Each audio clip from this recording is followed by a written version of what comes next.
daily podcast on the Big 12 Conference, part of the Locked On Podcast Network, your team every day. We're back, and we're getting into work tonight. Let's do it. All right, Locked On Big 12 Podcast, Roundtable edition. And you notice we got somebody else new with us in the family, but I am Josh Neighbors, first host of Locked On Big 12 Podcast. To my right, I'm not sure if somebody else is right, but to my right, that is Jacob Hatch of Locked On Cougars, the BYU podcast. Then there is Steven Simcox. He is the host of Locked On Horned Frogs. We've got, not strategically, but we got John Williams next to Linda Godfrey. So we've got OU, Locked On Sooners, and Locked On Pokes clashing head-to-head down there. Bedlam on the bottom. Yes, on the bottom. All right, so tonight's show we're gonna do a little bit of power rankings. We did that last week, but I put it out on Twitter today. You guys have all seen it. I'm gonna put it up here. We're gonna go around for reactions. All right, everybody's gonna give their thoughts about the power rankings, and then you guys can give me your gripes, whatever else. Then we'll kind of go individually, go through the teams that you all cover, and kind of explore the conference, because I believe right now it's such a compelling conference right now, and one of the most compelling in all of college football. All right, so we got that right there. John, I'm going to go to you first. I was actually talking with somebody else today, and they made the case that actually Texas could be number one in somebody's power ranking if they wanted. Do you still think, and I know you do yours every single week for Sooners Wire, do you think Oklahoma is still hanging on to that top spot? Who do you think should be number two? What are your thoughts on kind of maybe this Oklahoma-Texas pre-Red River kind of showdown here in the power rankings?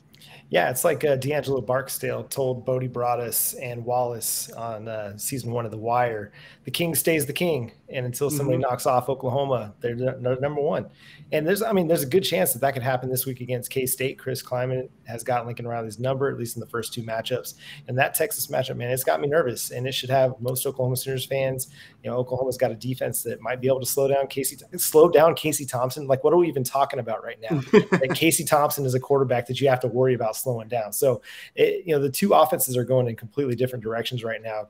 Texas looks like the second coming of a Lincoln Riley offense, and Oklahoma, they're trying to win games defensively, which is strange. All right, Linda, you tweeted about maybe having some issues. Was this just Twitter fodder, or do you actually have some problems with the way the list is currently constructed? I know your Pokes are at number 4. They're behind Baylor. Do you have any problems with the way the list is constructed right there, especially? First of all, I think people are far more sold on Texas than I am sold on Texas. I know Casey Thompson played really well. I know that they played really well against Texas Tech, but it's Texas Tech, which I think we need to take into consideration because their defense was abysmal. It hasn't been great. It was extra not great on Saturday. So putting up huge numbers against Texas Tech doesn't bode super confidence in me for them to jump as high as they did in the rankings. And I think Baylor played well against Iowa State, but I also don't think Iowa State is the team that we thought Iowa State was heading into the season.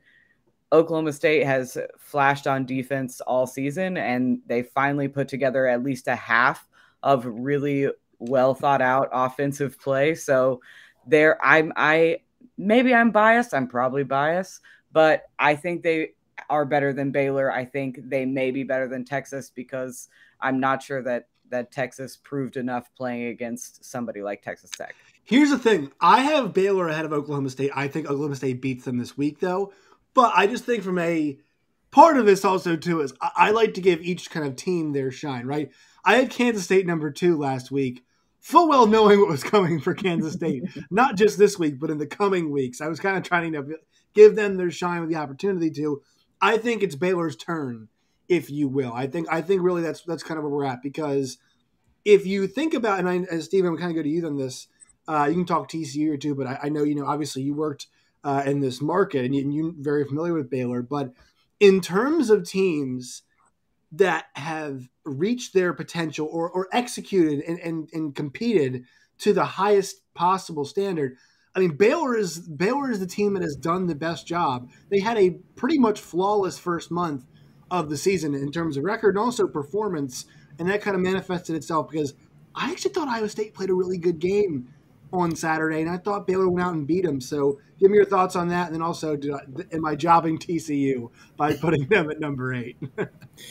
Yeah, I mean, I think we talked about this last week in kind of a tongue-in-cheek way, but it is sort of amazing the job that, two guys that Jacob knows really well, and Jeff Grimes and Eric Mateos, have done with that offensive line up front. I mean, they're completely different, and they benefited from some transfers like Jake McGall coming over from Buffalo and the young man from Vandy, who I can't remember now, who's playing center for them. But anyway, like they've reworked that whole O-line, and that's a position that takes a lot of cohesion. It takes a lot of working together, and they're just leaps and bounds better than they were. And, man, like Gary Bohannon, like the little bit we saw of him the last few years, I thought he was honestly just a guy that was kind of like Blake Bell, like the Belldozer, like just a dude who you could use in special packages and was big and physical. But, I mean, he's going through progressions. Like, he's finding his wideouts. The one thing I will say about that game that I found interesting, Iowa State, and I hadn't really paid a lot of attention to this, but seeing the Baylor game and seeing people talk about it this week, their special teams is terrible. And if they don't let Treston Ebner take one to the house on a kickoff return and have a bad punt, they might win that game. They kicked to him again. They kicked to him a second time. And their defense settled down and actually played a lot better after those first couple of drives of the game.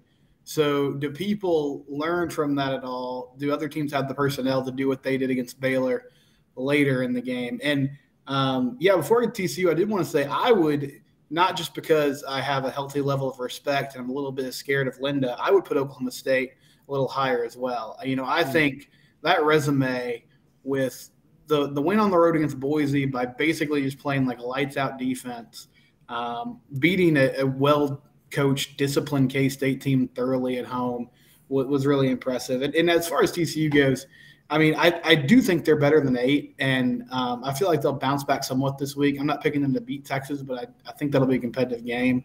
They lost to SMU. They got really bludgeoned by the Ponies. They edged out Cal, who does not look like a particularly good Pac-12 team, and they beat Duquesne. So based on what they've done, 8 seems pretty fair. And, if they play like they did on Saturday – there's not many teams in the Big 12 I think they can beat. I think TCU is allowing something like 17 yards per completion right now. Like it is absolutely unreal. And Gary Patterson's worried about SMU planting the flag, and he's worried about defense. So before we get into we have to get to this. So can you describe people at home who are not maybe abreast of what is happening? What has happened in this weird Jerry Kill, TCU, SMU saga? Yeah, so Gary on Saturday, so they lose the game. SMU decides to run out there with a flag. They've rebranded themselves as like the School of Dallas. So they have this big like Dallas flag that they plant at midfield. TCU gets mad. There's like a little fight that breaks out. This happens, whatever. Not a huge deal. So then in the postgame presser, Gary says that Jerry Kill got hit in the head by someone. He thought it was an SMU player, and he said they were going to investigate and find out who it was and prosecute that person to the full extent of the law. Well, he didn't say that part, but like that was kind of the vibe he was getting. And like, so GP, God bless him, he's a sore loser, which is not necessarily a bad quality for your college football coach. But he has a tendency to do this. Like, I compared it this week on the podcast to my 6-year-old. Like, if he gets in trouble, all of a sudden he just wants to talk about his sister, how she hit him in the head 10 minutes earlier. And I'm just like, okay, that has nothing to do with you giving peanut butter to the dog. Like, we're talking about 2 separate things, man. But every time he loses an embarrassing game like this, suddenly it's, they're just not classy. So on Tuesday – And also on Monday, I think Zach Barnett from Football Scoop put out a video that showed like it was actually a TCU player like in the midst of all the chaos that knocked Jerry Kill over. So then on Tuesday, Gary's asked about it again. And in a moment where everybody thinks he's going to be like, yeah, I was wrong, my bad, he doubled down and went on a long rant about how, if they wouldn't have charged the field, this wouldn't have happened. And their Twitter account made fun of his, now that's what I call country music single that he put out last year. And he just like, just starts talking and talking.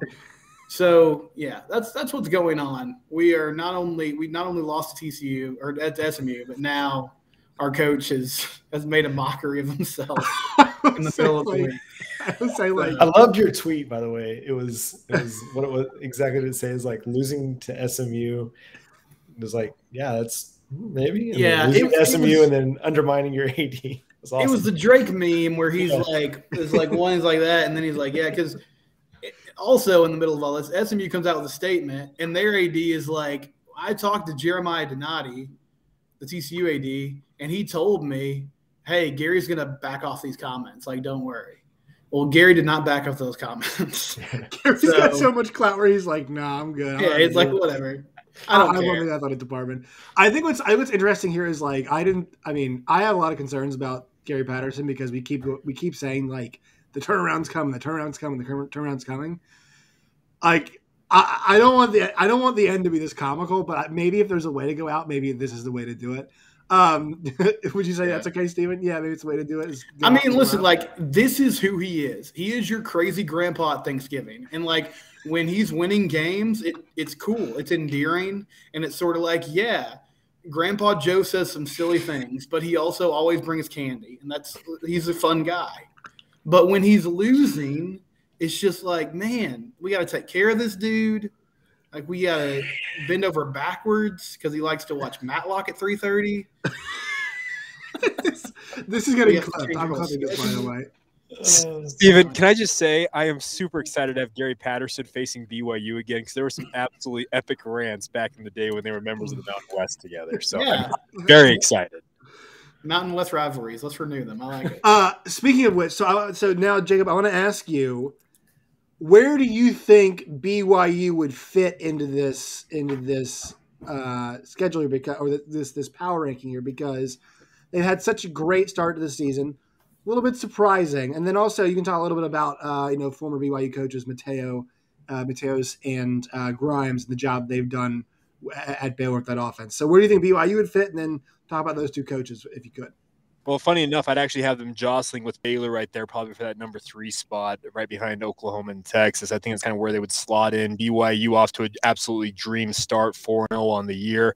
I think the little concerning factor is the fact they kind of just took their foot off the gas against USF this past weekend. Still got the victory, but obviously much closer than most people anticipated. The thing about Baylor is that Jeff Grimes, when he showed up to BYU now, it's been 4 seasons ago, he came in with a plan to make the offensive line just the dominant force for BYU. And you saw that over the 3 years he was the offensive coordinator in Provo, that offensive line got better and better. 4 guys from last year's team got NFL opportunities off of that offensive line. They've just essentially reloaded this year, put new guys into those slots, and they just kind of carried forward. It's kind of the legacy that Jeff Grimes left. And Eric Mateos, he was there for the 2 years, the final 2 years of Jeff Grimes' tenure, did a great job as well. I like both of those guys, and their impact already in Waco is very evident. And funny enough, it's going to be cool to see BYU and Baylor squaring off here in a couple of weeks. Yeah, that's the cool part. And I think what's interesting is this kind of speaks to the job they've done. Zach Wilson and Gary Bohannon are 2 completely different quarterbacks. I mean, they are very much different guys and level of success. The zone, this is calling card as a zone blocking scheme. I mean, they love outside zone. That's kind of wide zone running scheme is what they like to call it. Yes, wide zone running scheme. And Baylor's done it pretty much perfection. Also, credit to Dave Aranda and for getting with those guys and making the right call of Gary Bohannon. They picked the guy who could take care of the ball the best, and I think that's paying dividends for them right now. All right, folks, quick break here before we get to some more kind of individual questions as we move forward. I want to thank our sponsors today, Sweatblock Wipes. Look, folks, if you're in the stands, it can still be hot out there during the summer, all right, or during these September, October months, depending on where you are. Texas, Oklahoma, still have a little bit of heat down there, my friends. Sweatblock Wipes. They have a dry shirt guarantee. Thousands of reviews on Amazon. They were probably tested by some very attractive firefighters on the Rachel Ray show, and they got great reviews there. Sweatblock Wipes. Check them out at the website, sweatblock.com. Use the promo code LOCKEDON, LOCKEDON, Locked On, for 20% off, or you can find them at Amazon or CVS, but we kind of suggest you go to sweatblock.com, get that 20% off when you guys use the promo code Locked on. All right, let's get to some talk about this fair conference.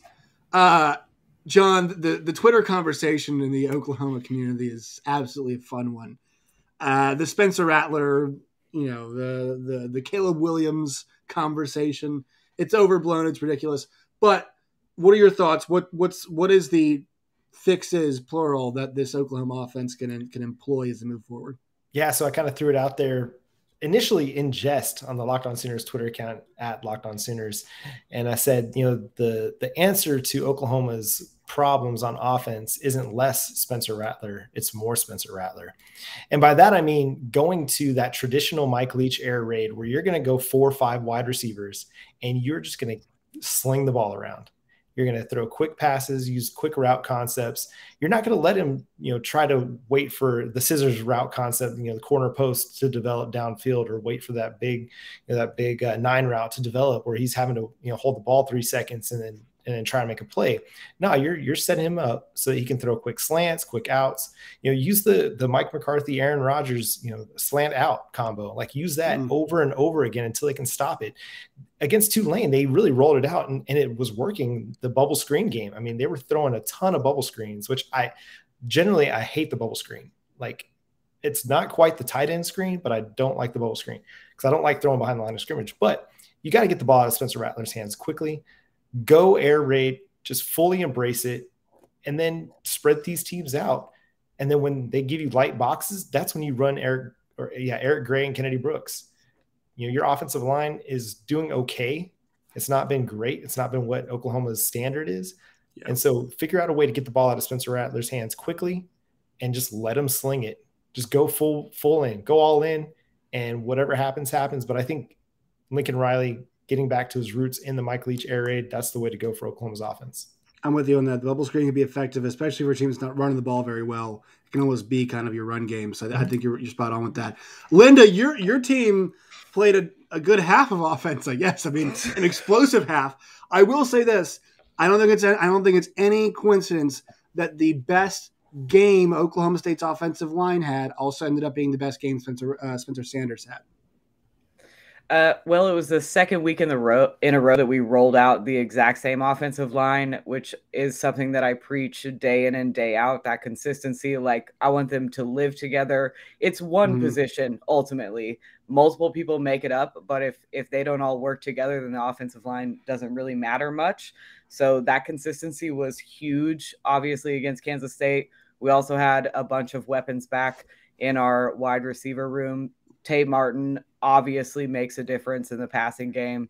Jalen Warren played another fantastic game, again, behind who we assume is going to be the starting offensive line going forward. So I was really excited about all of that. But Mike Gundy / Casey Dunn tend to have this like all gas, sometimes breaks in the second half, though, mentality. Like they get up far enough and then they go like, okay, now we just try not to lose. We're like, let's put up 70. I don't care what it looks like on the scoreboard, but to just completely like stop trying to move the ball and score. I don't know what changes over halftime that they've now done that twice. 2 games in a row without any second half points is definitely scary, but I do think the health of the wide receiver core and the consistency of the O-line will continue to show out well going forward.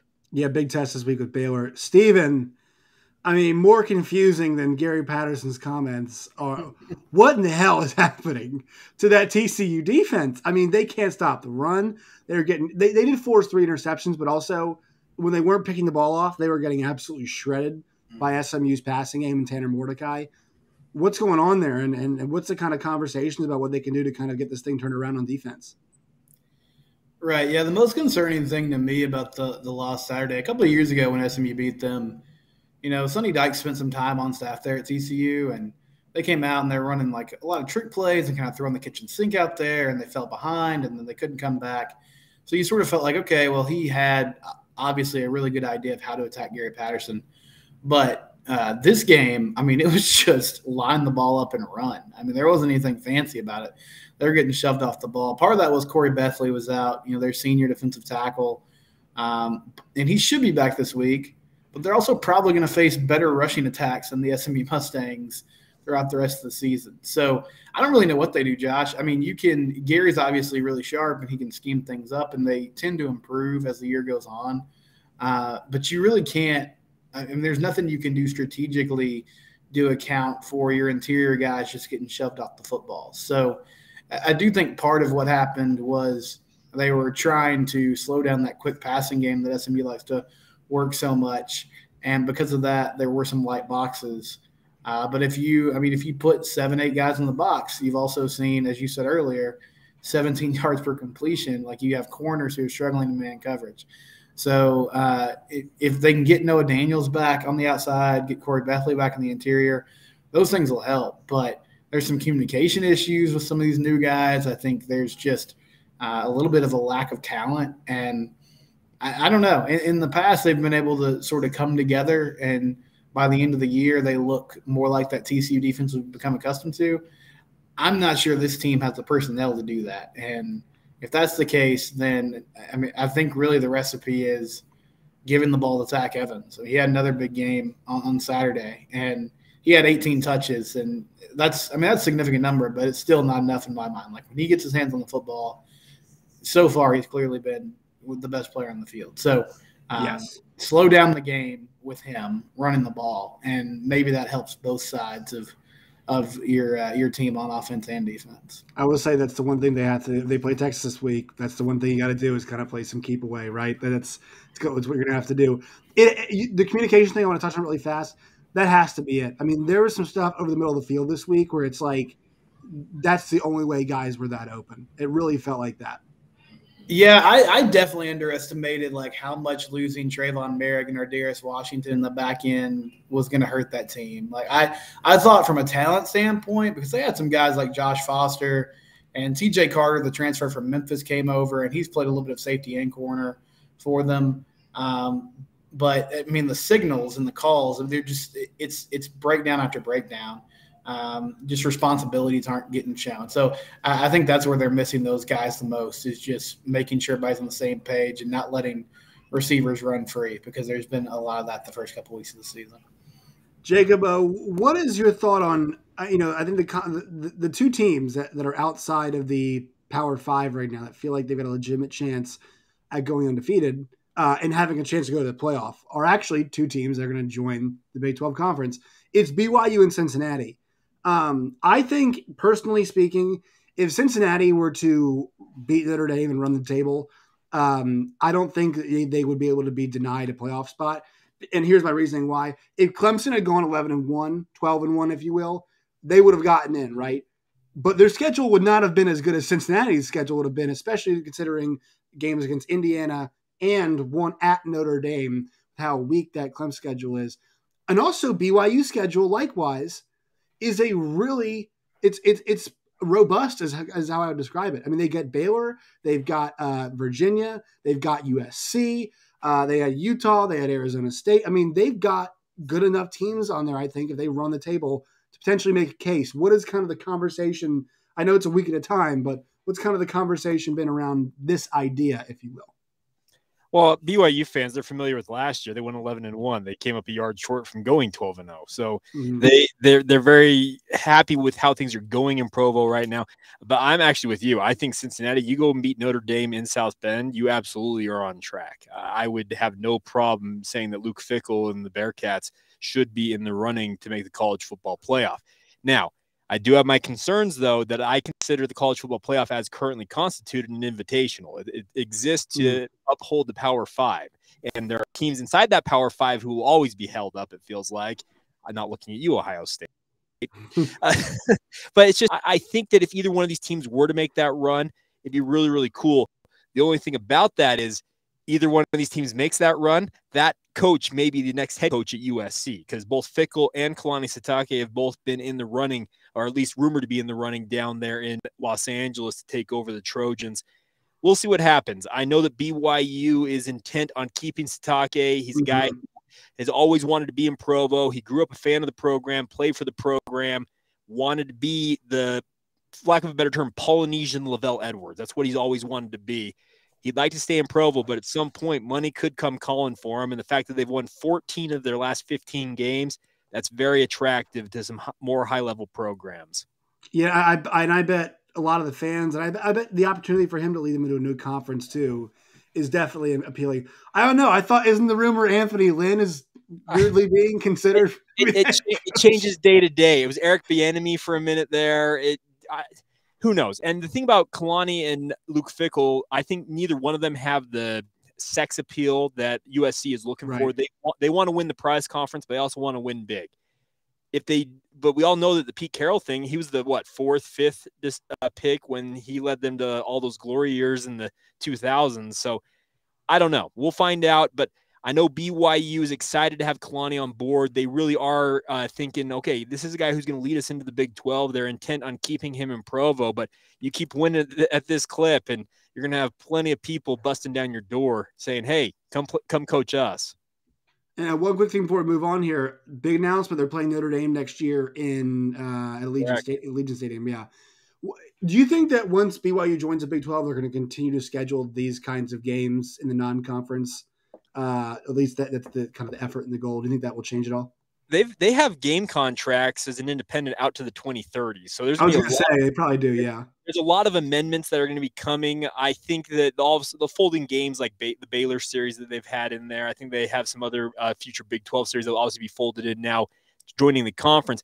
I do think BYU is intent on taking big swings and playing big games. Will they always schedule an FCS game? Probably, but if they can get the likes of a USC, of a Notre Dame, insert big name team here, BYU is not afraid to take a big cut at those teams. So I think they will still try to schedule them. And the funny thing is they could probably amend some of these contracts and really have their non-conference schedule set up seemingly for the next 2 decades.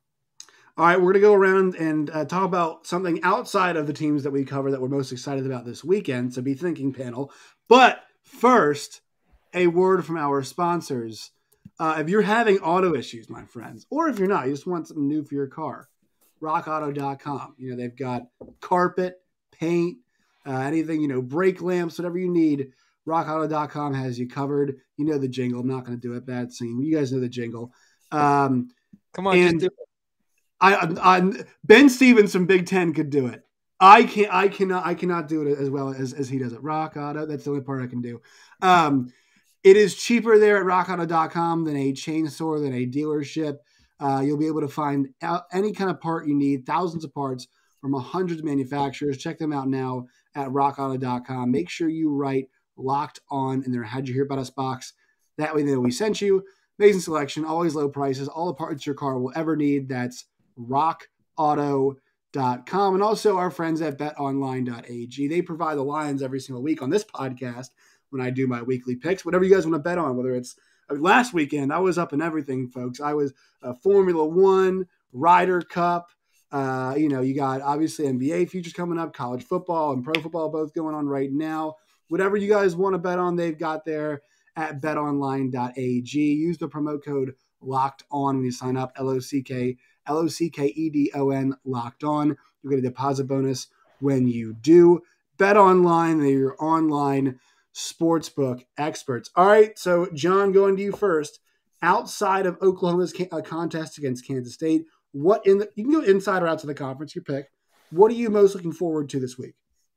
Yeah, I think the game that I'm really looking forward to, and we talked about, before the show, I'm close to Fayetteville. It's just about an hour away.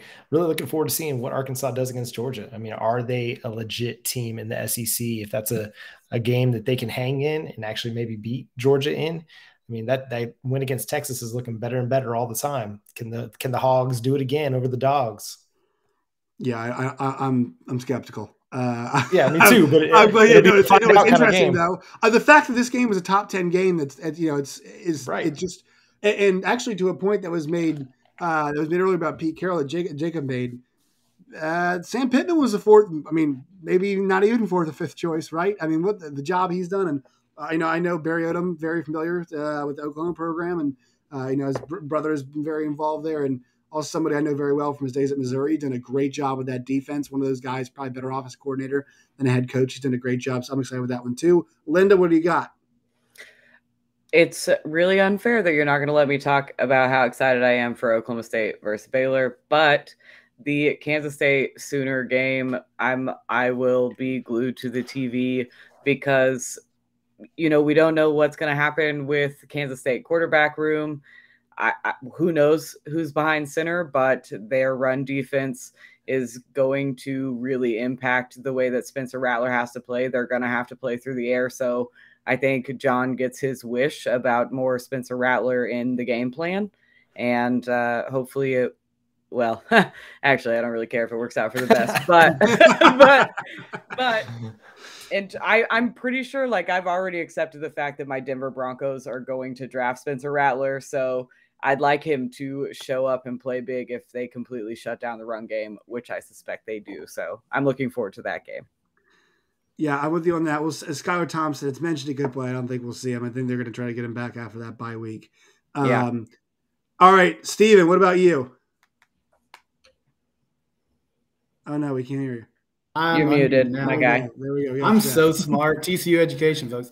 I'm going to go off the beaten path a little bit. The real sickos look at that Big 12 power rankings, and we want to see Texas Tech and West Virginia, baby. I want to see what the Red Raiders do with Tyler Shuck down. Henry Colombi, what does he look like? I do actually think this is kind of an interesting game for the Mountaineers. You played well against Oklahoma, but that was a game you had an opportunity to win. You didn't. Can you get over a hangover and beat a team you should beat at home in Morgantown? So I think that's kind of an interesting game for middle of the conference. And I also wonder, you lose 70-35 in Austin. Lubbock people wanted Matt Wells gone at the end of last season. I know he's got the injury built in here, but how long can you let this thing continue if you continue to take embarrassing L's every week? And that was the one last year. They had Texas dead to rights, and they didn't win it. And this year they got absolutely drubbed. Also, I want to update us on the stats. So I told you guys last week that West Virginia through 4 quarters against Power 5 teams in the second half, Maryland and Virginia Tech, they'd scored a total of 6 points. Now on 6 quarters in second halves against Power 5 teams, Maryland, Virginia Tech, and Oklahoma, they still have 6 points. Not finishing the fight are the West Virginia Mountaineers second. Also, is there a worse sequence in offensive line history than a false start and a snap that takes you out of field goal range in the end of the game on the road? I mean, crippling, absolutely crippling mistake. Jacob, what are you looking at this week that you're interested in? Well, I was actually the Texas Tech West Virginia game.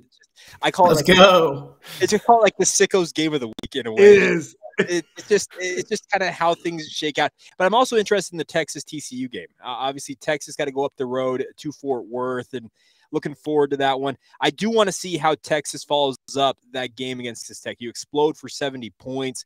What can you do as you take this on the road to Fort Worth? We all know that Gary Patterson prides himself on having a very stingy defense. So that is a game that's got some intrigue for me just because of the fact, can Sark put that same type of offense on the field week to week? We haven't seen it so far this year. Need to see if it can be a thing that you can take on the road. I'm gonna mention this game. It's not what I really care about. I mean, does Kansas score against Iowa State? Do they score? And because here's the thing, guys. Iowa State, their offense has put their defense in bad spots. Their defense is one of 3 teams, I believe, in the country that is allowing less than 4 yards of play. They have a phenomenal defensive unit this year. I mean, that group has not skipped a beat. They've been fantastic, so I feel bad for Jason Bean and company going there. I'm going to put this out there. This weekend, I think, will be the launching pad for Matt Corral. This is somebody that I've been tracking. I love Matt Corral in high school. I loved how he loves to take a risk or two in a game, or 5 or 6. But I think I really do think he ends up being the number 1 pick. I think this is somebody that, because of the ability to make every single throw in the book, and the problem for him is you have to rein him in some, not hey, I need you to make this throw. It's, look, sometimes I need you not to make that throw. I need you not to throw this pass into coverage. I think that's a bit easier than trying to go the other way around. So I think Matt Corral has a really good week, and win or lose, I think he puts himself in a great position. And if I'm an Alabama fan, he puts fear of God into me because he is not afraid of that. He will not be afraid of that environment. He'll be excited. He'll be ready to go. So I'm fired up about Alabama and Ole Miss. All right, let's go around so everybody can give out their information so everybody can know where to follow everybody. Every podcast is somebody's first. So, John, go ahead. Where can people find you and your work and its variety? Yeah, hey, make sure you go follow the Locked On Sooners podcast on Twitter at Locked On Sooners and on Facebook, Locked On Sooners podcast. And the show is available everywhere you can get your podcast, and you can read Oklahoma Sooners coverage over at the Sooners Wire at usatoday.com. Very nice. Linda. You can find me on Twitter at Lindellians, and the show is at locked_on_pokes, and then the Locked On Pokes podcast Facebook page. Steven. You can find me on Twitter at Simcox Steven, last name first because I'm very professional. The show is at Locked On TCU.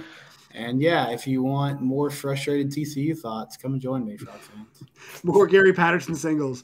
Jake. All right, you can Locked On Cougars on all social media platforms, Facebook, Instagram, or Twitter. It's all the same name. Of course, all BYU coverage, Locked On Cougars, wherever you get your podcast. And my personal Twitter feed, Jacob C. Hatch, my full name. There you go.